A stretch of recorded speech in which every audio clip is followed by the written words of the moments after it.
بسم اللہ الرحمن الرحیم۔ حضرت ابو ذر غفاری رضی اللہ تعالیٰ عنہ مشہور صحابی ہیں جو بعد میں بڑے زاہدوں اور بڑے علماء میں سے ہوئے۔ حضرت علی رضی اللہ تعالیٰ عنہ کا ارشاد ہے کہ ابو ذر غفاری ایسے علم کو حاصل کیے ہوئے ہیں جس سے لوگ عاجز ہیں، مگر انہوں نے اس کو محفوظ کر رکھا ہے۔ جب ان کو حضور اقدس صلی اللہ علیہ وسلم کی نبوت کی پہلی خبر پہنچی تو انہوں نے اپنے بھائی کو حالات کی تحقیق کے لیے مکہ بھیجا کہ جو شخص یہ دعویٰ کرتا ہے کہ میرے پاس وحی آتی ہے اور آسمان کی خبریں آتی ہیں، اس کے حالات معلوم کریں اور اس کے کلام کو غور سے سنیں۔ وہ مکہ مکرمہ آئے اور حالات معلوم کرنے کے بعد اپنے بھائی سے جا کر کہا کہ میں نے ان کو اچھی عادتوں اور عمدہ اخلاق کا حکم کرتے دیکھا ہے، اور میں نے ان سے ایک ایسا کلام سنا جو نہ شعر ہے اور نہ ہی کائنوں کا کلام ہے۔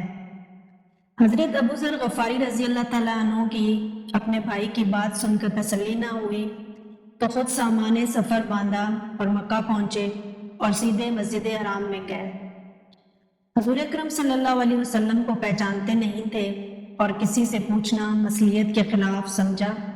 شام تک اسی حالت میں رہے۔ حضرت علی رضی اللہ تعالیٰ عنہ نے دیکھا کہ ایک پردیسی مسافر ہے۔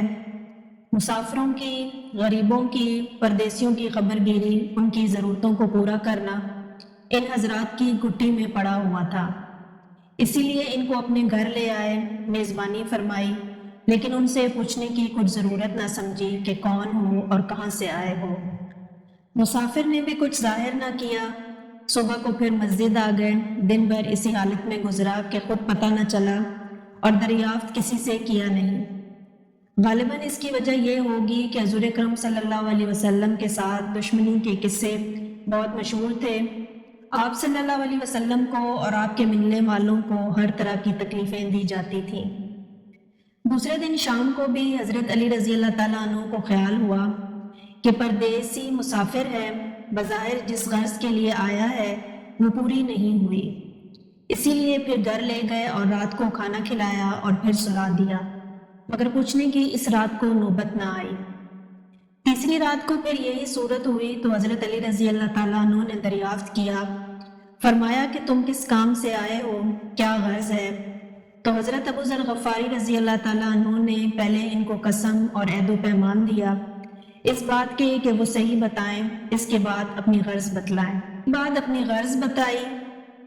حضرت علی رضی اللہ تعالیٰ عنہ نے فرمایا کہ وہ اللہ کے رسول ہیں، اور صبح کو جب میں جاؤں تو تم بھی میرے ساتھ چلنا، میں وہاں تک پہنچا دوں گا، لیکن مخالفت کا زور ہے، اس لیے راستے میں اگر مجھے کوئی شخص ایسا ملا جس سے میرے ساتھ چلنے کی وجہ سے تم پر کوئی اندیشہ ہو تو میں پیشاب کرنے لگوں گا یا اپنا جوتا درست کرنے لگوں گا۔ تم سیدھے چلے جانا، جس کی وجہ سے تمہارا میرے ساتھ ہونا معلوم نہ ہوگا۔ چنانچہ صبح کو حضرت علی رضی اللہ تعالیٰ عنہ کے پیچھے حضور کی خدمت میں پہنچے۔ وہاں جا کر بات چیت ہوئی اور اسی وقت مسلمان ہو گئے۔ حضور اقدس صلی اللہ علیہ وسلم نے ان کی تکلیف کے خیال سے فرمایا کہ اپنے اسلام کو بھی ظاہر نہ کرنا، چپکے سے اپنی قوم میں چلے جاؤ، جب ہمارا غلبہ ہو جائے اس وقت چلے آنا۔ انہوں نے عرض کیا، یا رسول اللہ صلی اللہ علیہ وسلم، اس ذات کی قسم جس کے قبضے میں میری جان ہے، اس کلمہ توحید کو ان بے ایمانوں کے بیچ چلا کر پڑھوں گا۔ چنانچہ اسی وقت مسجد حرام میں تشریف لے گئے اور بلند آواز میں کلمہ بلند کیا۔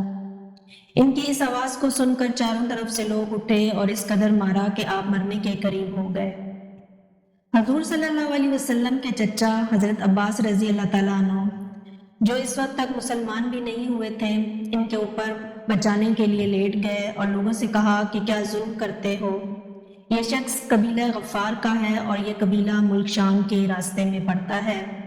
تمہاری تجارت وغیرہ سب ملک شام کے ساتھ ہے، اگر یہ مر گیا تو شام کے لوگوں کا آنا جانا بند ہو جائے گا۔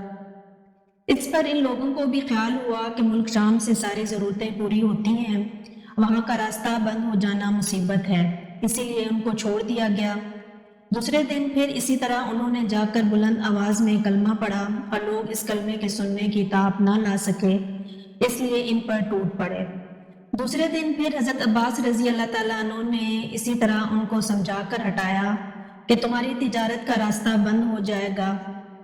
تو دوستو یہ تھا حضرت ابو ذر غفاری رضی اللہ تعالیٰ عنہ کے اسلام قبول کرنے کا واقعہ۔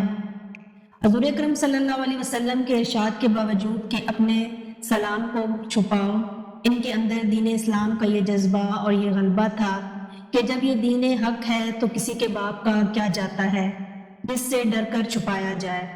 اور حضور اکرم صلی اللہ علیہ وسلم کا منع فرمانا شفقت کی وجہ سے تھا کہ کہیں آپ کو کسی قسم کی تکلیف کا سامنا نہ کرنا پڑے، ورنہ حضور اکرم صلی اللہ علیہ وسلم کے خلاف جانا صحابی رضی اللہ تعالیٰ عنہ کی یہ مجال نہ تھی۔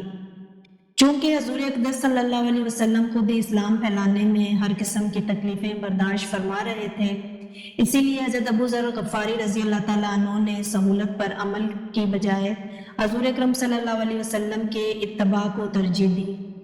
یہی ایک چیز تھی کہ جس کی وجہ سے ہر قسم کی ترقی، چاہے وہ دینی ہو یا دنیاوی، سبھی صحابہ کرام رضی اللہ تعالیٰ عنہ کے قدم چوم رہی تھی اور ہر میدان ان کے قبضے میں تھا۔